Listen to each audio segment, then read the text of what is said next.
Kumusta o maayong buntag sa tanan? Nautunta nga sa kanunay, ginaatiman ninyo ang inyong mga spiritual life, pinaagi sa pagbasa sa sa Dios, pinaagi sa pagampo, o pinaagi po sa pagsunod sa mga mensahe nga among atong ipadala diha kaninyo kada Domingo. Hinautunta nga gisimba nato ang Dios. Dios nato bisan taliwala nga dili ta maka tigom diri sa simbahan nato. Day ko ng Dios tungod kinining mga panghitabo nato sa palibot karon. Grabe kadako kadaot daot sa fellowship ang gihimo ni coronavirus, pero dili kini pasabot nga maundang kita sa pagdayeg sa Dios, maundang kita sa pag-alagad kaniya. Adtong miaging Domingo, naghiskot ko sa inyo sa pulong sa Ginoo magkutlo diha sa Romans 8:28. Ang nagaingon siya, all things work together for good to them that love God and are called according to His purpose. So para nato ng mga Christian, maklim nato kining bersikulo kung tinuod nga nahigugma ta, and we are sure that we are called according to His purpose. So kumpiyansa ka ita nga ang atong mga experience, both negative and positive, maato ni ang pabor sa Ginoo tungod kay all things work together for good. So salamat sa Dios so ginatunta nga kining maong mga bersikulo nakatabang ni sa pag-analyze nato o pag laom nato nga kani mga butang nga mga negatibo nga nahitabo sa atong kinabuhi, unya sa mahimo ra ni nga pabor sa ato. So salamat kay sa Ginoo, dalaygon kay ang Dios. Karon nga buntag ang atong tun-an makita diri sa Acts chapter 3 verses 1 to 10. Gikan ining maong passage atong sabton kining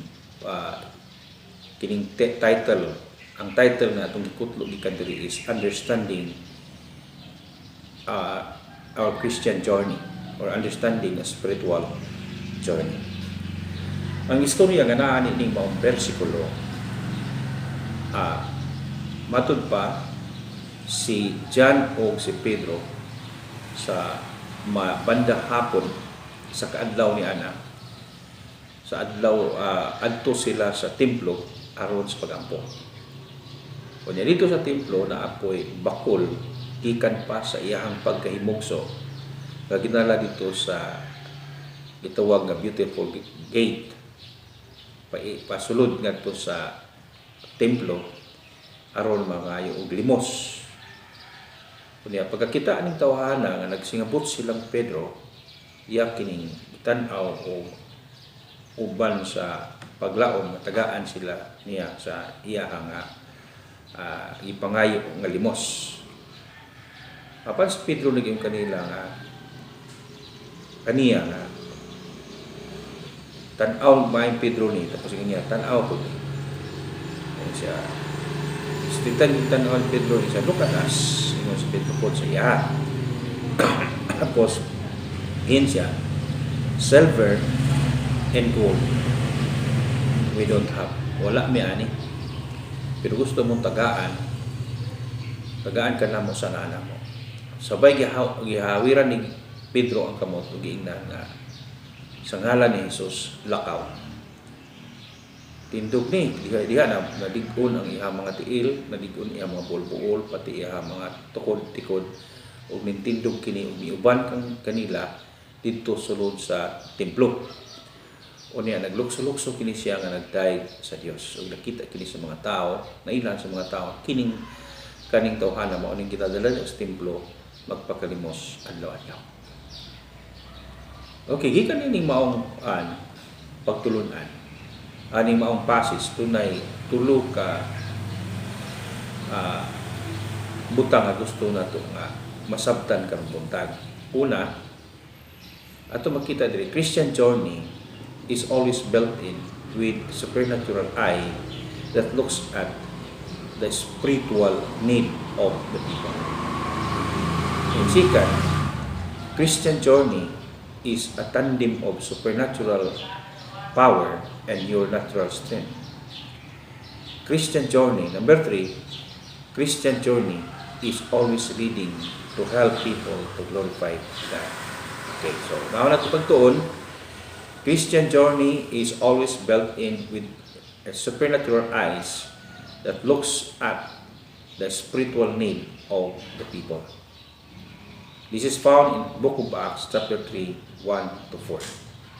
So, ang istorya kanina akong isulti kaninyo, hapon to nga takna na si Pedro o si John, miadto sila sa templo. O dito sa templo, dihay usap ka bakul nga ginadala dito, kinabutang dito sa templo. Kaning bakula, gikan pag yun sa ihang pagkahimugso. So, bet pasabot nga, hira kaayo ang kanang tsansa ang kinisya maulian tungod kay dala man ni inborn naman ni siya. Kasi pagkita ni Pedro sa ilaha, pagkita niya Pedro, naglaom na siya, tagaan siya ng ni Pedro o ni Juan. Pero ang ipot ni Pedro, sa verse 4, ingon ni siya, Peter alone, John, looked him straight in the eye and said, look at us. So, tanaw ni, tanawa ni. Gitanaw nila, gitutukan nila ni. Binimos pagkakita sa akong pag-observe sa Biblia, nakita ni Pedro ang ikinahanglan ining bakol biyan sa material nga butang. Nakita ni Pedro nga kung naalay Diyos, kung tabangan lang ni siya, pinaagi sa ngalan ni Ginoong Kristo, maayo ni. So matagaan ni siya dili temporary nga pabor gikan kanila. So, mao na akong gitanaw. Kitang mga Christian, magtanaw ta sa tao, dili lang unta ang makita nato ang ilang outward appearance. Nagda mga tao, itanaw nato nga dili maayo o kinabuhi. Mga tao nga dili kaayo matarong. Mga tao nga wala kay kapahimot sa Dios.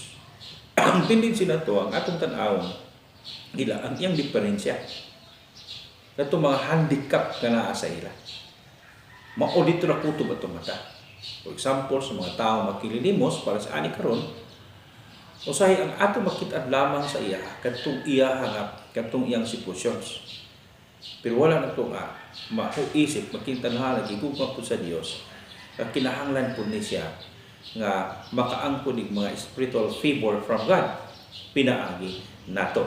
So mo na nakita. So akong encouragement gikan ni ining maong bersikulo, ang atong tan-awon, ang atong mga kauban sa balay, sa atong mga silingan, atong mga amigo ug uban pa mga tao, dili lang sa ilahang outward appearance, dili lang sa ilang kinaya, kundi kadto pong posible nga mapaabot nato sa ila ug mailan nga pabor sa Ginoo. So, mao na itong tanawon sa ila, mao ni dapat ta pagtanaw. Pagtanaw ta sa Christian, tanaw na to sila, tanaw to sila sa Christian nga paagi. Kung tanaw to sa Christian paagi, mahangawa ta sa mga tao sa ilang espirituhanong kahimtang nga kung pananglitan mingon ta kung say mahitabo ni mga tawhanan ni wa gid sila siguro dito sa tubag sa Dios. So tagaan nato sila ug paglaom pinaagi sa pulong sa Ginoo. Pas lang Pedro, gitan-aw niya, gistitan ginitan-aw gyud ni ginadlokas. Tan-awon. Or ba yung Pedro, kami nakadawat ni og pabor sa Ginoo. Ikaw kumusta? Gusto mo kung kang modawat sa pabor sa Dios? Karon sumana miagi nakapadawat mi og pila ka mga tao ni Kristo, mga tao nga itong ipangutana kung kumusta ang ilang spiritual life, wala din sila na kuan. Wala sila siguro nga makaadto sa kingharian sa langit kung di ato sila padawaton kay Ginoong Kristo. So kung adlaw nagamit ta pag hingkar sa tao, karon sa manayay nga milabay, nagamit ta sa Ginoo pinaagi sa pagpadawat ni Kristo. Kaya posible may po silang tawagan ng Jesus. Okay. Ang ikaduhang butang nga ato makita gikan ninyo mao nga passage. Christian journey is a tandem of supernatural power and your natural strength. Okay, di mo pud ka ingon nga pag ingon nimo nga gamita ko Ginoo para sa imong kahimayaan, di ba? So, kung i-journey nimo ang imong spiritual life, no, ang imong Christian life, i-journey nimo with the Lord, nakahibalo ka nga kini siya na ay Diyos na magamit kanimo. Ang imong buhaton, ang imong isulti, panalanginan ni sa Ginoo. Diri sa versikulo 7, diri sa kuan, pag ingon ni Pedro, pag ingon na ni Pedro, look at us. Niya, wala may kwarta, gold, silver, wala may ana. Pero pwede ka namang tagaan sa ana-ana mo. Sabay gihuwir ni Pedro ang iyang kamot, 7, no? Sa English, sa Bible niya, or sa ESV. Yeah, verse 7. Then Peter took hold of his right hand and began to help him up immediately. His feet and ankles became strong. Okay. So pagkakita ni Pedro, magdito na, iyang gihawiran ang kamot. Paghawid niya, ina niya,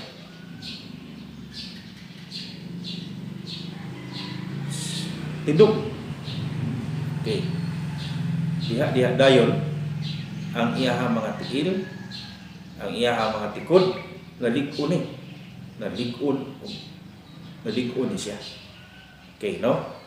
So, kung power lang to ni Pablo, kung iya lang to influence, ay dili kini maka, dili ni meta po. Pero tungod kay si Pedro naglakaw kauban sa Dios, si Juan naglakaw kauban sa Ginoo, pag buhat na sa bulaton sa Dios, dili ilang gahom magigamit. Na ila ang kamot, ila ang mata, ila ang baba, pero ang gahom nga migawas ni anang panahon na dili ila. Tungod kay wala dito mananambal si Pedro. Walay record nga si Pedro si Juan healer. Pero sa balaang kasulatan ay balaan na to nga dako kay kahimuan ang paggamit sa ngalan ni Jesus. Paghatag nato og kananaan, pagsalig diya sa Dios. Naani. So sa initabuan ni sa iya sa diha nga ila kining gitabangan gihawiran. Itagaag paglaom pinaagi sa ngalan ni Jesus na ayon siya.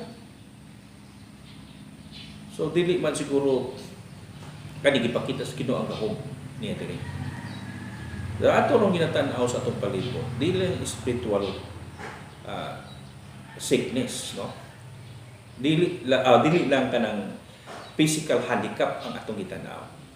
Ang gitanaw ato karon is dili lang sa temporary nga butang kundi sa eternal nga butang. Na kung moduol ta makikistorya tag tao, ato tan-awon siya na doon natin matabang nila sa espiritual mga butang. So paggamit gyud ta, no? Magpagamit ta sa Ginoo. Kung naa kay desire magpagamit sa Dios, sa ingon sa Dios, delight yourself unto the Lord and He will give the desire of your hearts. So i-desire na to na, I tell you. Karon sa manahan kadungog ko ga tao kauban nato diri ni ingon nga andam na ko magpagamit sa Ginoo. So makaingon na puntas tong galingon ron sa imong galingon ron, andam na ko pagpagamit sa Dios. Kung makakita kag tao diha karon sa imuha o makaistor kag tao ning adlaw o anytime sa imong kinabuhi, mapakita ba nimo ang imong Christian life? Pero sa manaha, ang ihapon nga tao mao nga nakapasyente, nakapadawat ta sa pulong sa Ginoo tungod kay nay tawo nagpagamit sa iya o tawo nga nakit-an ang iyang kinabuhi nga tungod kay nag-alagad na sa Dios, dako kay kabaguhan sa iya. Magsulti, maglihok o ang iyang mga activity adlaw-adlaw na usab na. So, mo istorya siya na anay Dios ang kinabuhi. Wa sa kabantay gani na ginagamit na siya sa Ginoo para sa pagbabago, para sa pag-usab po sa una-una sa iyang kaila. So, mao kini ang mahitabo po sa ato. Matubang tagtao atong una-unaon nga makatabang ta sa iya spiritually. Kung di man ta niya makatabang materially, kay mandate mangyapon na ito ng mga Christians, kung wala tayo matabang materially, tabang ta. Pero kung wala ta sa level nga makatabang nila sa espirituhanong mga butang, sa material nga butang, sa espirituhanong butang, makatabang ta sa tao. Okay, so mo ni kong encouragement sa tuwa. Panghintag higayon or i-grab ang tanang higayon kanimo. Kaya naa ka kung ikatubang kag tao, kay suri kag tao. I-grab ang tanang opportunity sa imong pagkinabuhi. Kadunay mo padalangin kanimo, umabot nato ang gahom sa Dios, ang gugma sa Dios, ang pabor sa Dios, yan ang mga tao. Ang ikatulo, natungtun ang ikadiri is Christian journey is always leading to help people to glorify God. Okay, so katong tawhana nga bakol nag-adto lang to siya sa simbahan, sa templo siya kutob, sa gate lang, sa beautiful gate lang siya kutob. Then dito mo agi ang mga maadto sa simbahan aron mo simba o aron mag-ampo. Ang tuyo niya material butang lang. Survival lang physically. For survival lang materially ang tuyo aning tawhana. Wala siya miadto sa templo para nga mosimba sa Dios, para mo daig sa Ginoo. Dili mo adto na siya para lang matagbo ang iyang material na gikinahanglan. Pero sa bersikulo 8 sa diha nga gitabang, gihuwiran siya, giingnan siya ni Pedro nga lakaw, and ang 8 pa odi pagkasulti sa ISB, and sprang to his feet. He stood up and began to walk. Then he went with them into the temple, walking, jumping, and praising God. Wow, no? Kung sa may ato nakita, pero naara sa gate kuto para makakuha ang material ng butang. Di ta mag-stay sa gate kay material gid butangan. Ano? Sa dihang gitabangan nato ni, sa dihang gitabangan niya, nakatabang sila. Nini nakaabot ang gahom sa Ginoo ining tawo nga bakol misulod sa simbahan para nga magdaig. Lukso-lukso pa siya nagdaig sa Dios dito sulod sa templo. So daghang mga tao ngayon ini nakadumdum sila kung asang simbahan. Pero dili kayo mo sulod sa church para pagdaig sa Ginoo. Nganuman tungod kay wala matagaing importansya nila ang nanaang espirituhan ng mga butang tungod kay sa sulod nila ang makatagbo lang sa ilang physical nga kikinahanglan maoy ilahama maora toy ilang tuyo tungod kay posibleng way nagpasabot nila way nag-agak sa ila para sa espirituhan ng mga butang para maabot sila ang pulong sa Ginoo, diba? So ang panawagan sa pulong sa Dios sa ato karon mao nimo partisipita sa pagbuhat sa bulwaton niya. Mo partisipita sa pag-agak ni mga tao kaysa diha magpagamit ta sa Ginoo, mugawas ang gahom sa Dios gikan kanato, pa-impluwensya nato ang tao sa pagpangalagad sa Ginoo. Kung tanaw nimo karon mga kaigsuonan sa atong palibot, tanawa ra gud unsa may gibagulbulan sa mga tao, unsa may gisakitan kaayo sa mga tao, tining pangitabo nga nakapiktar sa ato pag-ayo sa tibok kalibutan karon. Sa Pilipinas, ang ato madunggan bagulbol sila because of the material things.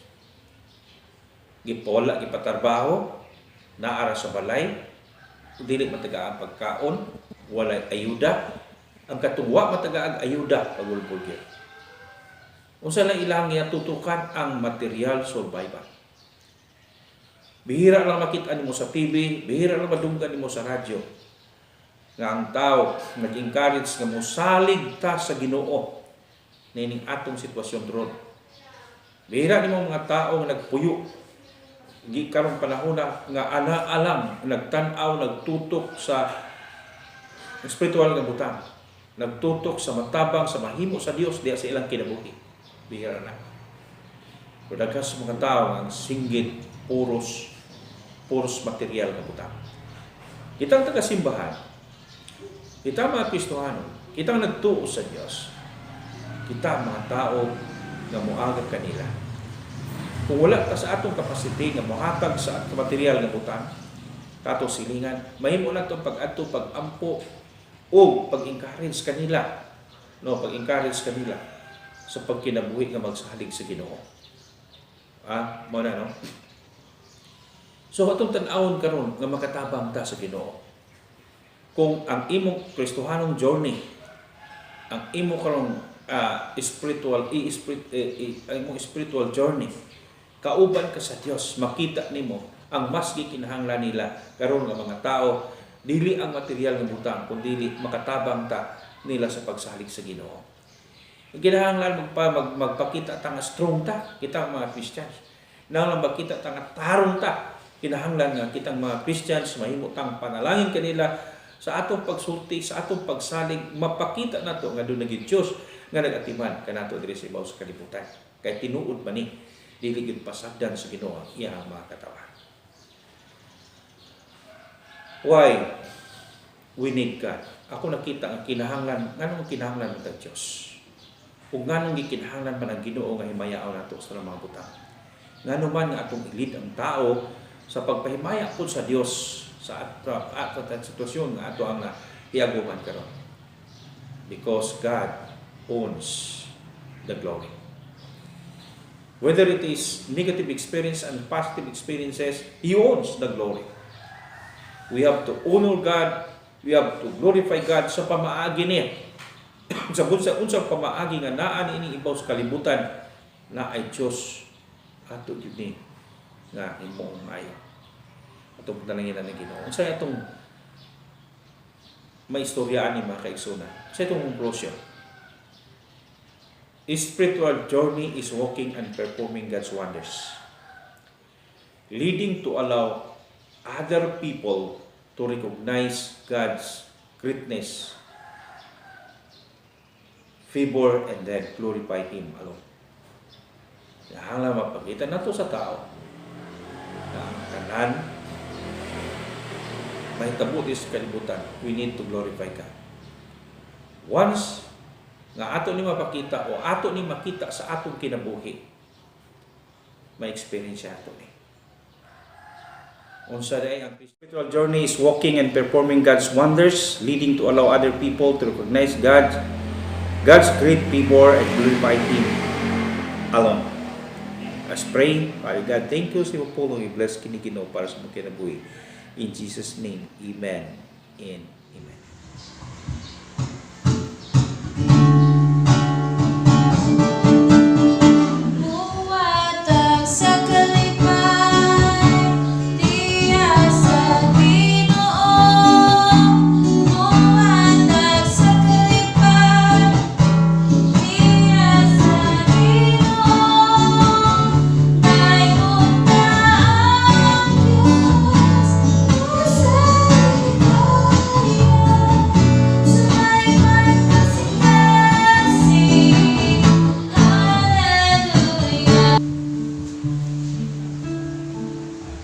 Praise God from whom all blessings flow. Praise Him, all creatures here below. Praise Him above in heavenly hosts. Praise Father, Son, and Holy Ghost. Amen.